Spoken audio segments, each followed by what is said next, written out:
आवाज आ रही है सबको?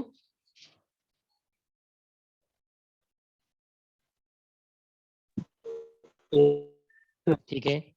तो देखिए बेसिकली इस टॉपिक में है कि combustion of solid and liquid.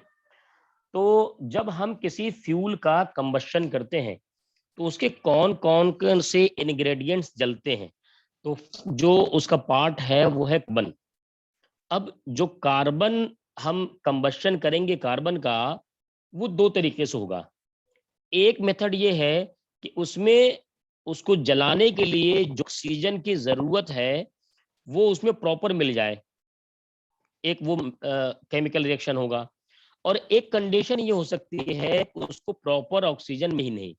जैसे जब हम बाइक चलाते हैं और प्रॉपर बर्निंग नहीं होती है फ्यूल की, तो व्हाइट कलर का उसमें स्मोक निकलने लगता है। वो जो स्मोक होता है उसमें होता है कार्बन मोनोऑक्साइड। बिकॉज जो कार्बन उसमें प्रेजेंट है उसकी प्रॉपर बर्निंग नहीं हो रही। क्यों प्रॉपर बर्निंग नहीं हो रही? कंप्लीट बर्निंग क्यों नहीं हो रही है? क्योंकि वहां उसको कंप्लीट ऑक्सीजन की सप्लाई नहीं मिल रही। मैंने यहाँ जो केस अभी मैं आपको पढ़ाने जा रहा हूँ, इसमें जो सप्लाई है वो इनएडिक्वेट है, यानी कि सप्लाई इनकी कम है। तो जब ऑक्सीजन की सप्लाई कम होगी तो कार्बन के साथ जब उसका कंबस्शन होगा ऑक्सीजन मिल करके, तो हमें मिलेगा कार्बन मोनोऑक्साइड। अब यहाँ पर देखिए हम इसका मॉलिक्यूलर मास लिखेंगे। तो ये दो दो कार्बन है तो ये हो जाएगा 24, यहाँ पर दो ऑक्सीजन है तो ये हो जाएगा 32, और 2 CO से हमें जो मॉलिक्यूलर मास मिले वो 56। अब इस इक्वेशन में हम क्या करेंगे, 24 से डिवाइड कर देंगे। क्यों 24 से डिवाइड किया?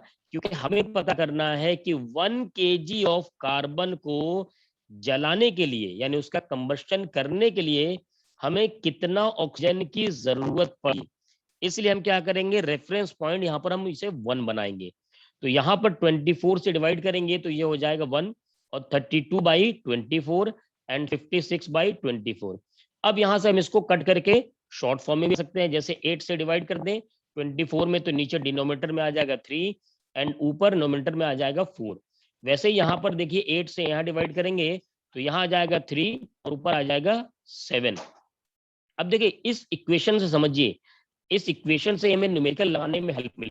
1 kg of carbon plus 4/3 kg of oxygen is equal to 7/3 kg of carbon monoxide.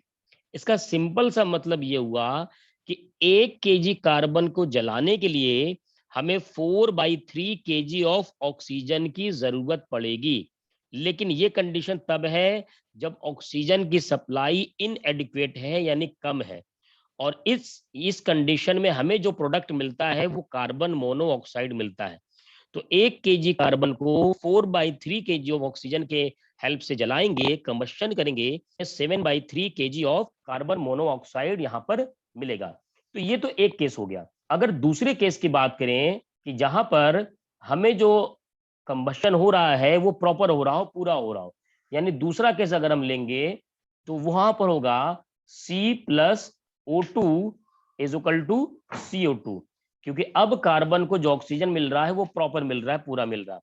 यहां से अगर हम इसका मॉलिक्यूलर मास लिखेंगे तो देखिए मॉलिक्यूलर मास कार्बन का 12 प्लस ऑक्सीजन का यहाँ पर हो जाएगा 16 × 2 32, और यहाँ पर इसको कंबाइन करके लिखेंगे तो 12 प्लस 32, यानी ये हो जाएगा हमारा 44। अब देखिए यहाँ 12 से डिवाइड कर देंगे तो 12/12 प्लस 32/12 इज इक्वल टू 44/12, क्योंकि हम इसे 1 kg बनाना है। तो यहाँ से देखिए ये हो जाएगा 1 kg ऑफ कार्बन, प्लस यहाँ पर इसको डिवाइड कर देंगे तो ये हो जाएगा 88/3 kg ऑफ ऑक्सीजन यानी O2 is equal to 11/3 kg of, यहाँ पर हमें मिलेगा कार्बन डाइऑक्साइड। अब यहाँ से एक और हमें हमारे पास इक्वेशन आ चुकी है, वो क्या है कि जब कार्बन का कंबस्शन प्रॉपर होगा, पूरी तरीके से होगा, तो हमें जो प्रोडक्ट मिलेगा, पहली बात तो वो कार्बन डाइऑक्साइड मिलेगा। ये पहली बात डिसाइड करनी है। दूसरी बात, 1 kg कार्बन को जलाने के लिए हमें 8/3 kg ऑफ ऑक्सीजन की जरूरत पड़ेगी, और उससे हमें मिलेगा 11/3 kg ऑफ कार्बन डाइऑक्साइड। याद रखिए 1 kg कार्बन को अगर हमें कार्बन डाइऑक्साइड प्रोड्यूस करना है तो 8/3 kg ऑफ ऑक्सीजन चाहिए, लेकिन अगर कार्बन मोनोऑक्साइड प्रोड्यूस करना है तो हमें सिर्फ 4/3 kg ऑफ यहाँ पर चाहिए ऑक्सीजन। ठीक है, तो इसको नोट करिए आप लोग। इसके बाद इसके इंग्रेडिएंट्स और भी होते हैं, उसके बारे में हम लोग अभी डिस्कस करते हैं।